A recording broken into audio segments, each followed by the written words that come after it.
Hey there, my name is Ariel.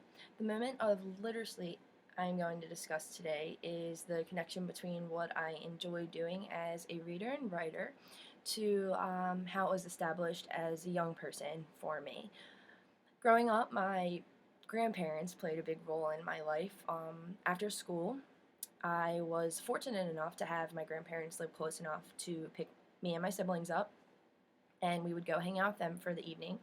And as I was with my grandparents, we started this like connection and this bond of prayer books. So my grandparents were avid churchgoers and would bring home a little angel prayer book every Sunday, and we would go over it for the whole next week.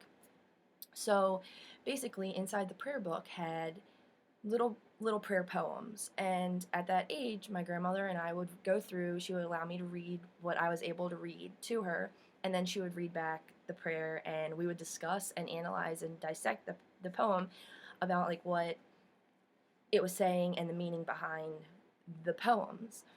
I realize now, looking back onto them, that the poems had a lot to do about life and becoming a better person, and how to take the negative components of life and look at the more positive scale, more or less looking at the glass half full rather than half empty. And now as a reader, one of my favorite things to do is to read and write poems as well. The more challenging, the better. Obviously, I love reading poetry, and I like to dissect and analyze each poem. And even now, as a reader and writer, I enjoy writing poems about life. I enjoy writing poems about changing the world and the changes I'd like to see in the world. I have endless books of writings and poems. I also even sometimes write songs for when I play on my guitar, and that's also more or less about life. I find myself writing about the good things in life, because I like the good things. I have never been much of a reader. If I have to read for school, that's one thing, but I've never been the type of person who just picks up a book and just avidly reads at night or wants to find out what happens in the next Harry Potter or Twilight book.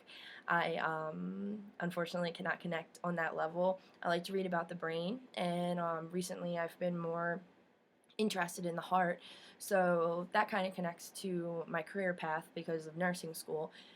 But other than that, reading is not really my favorite forte.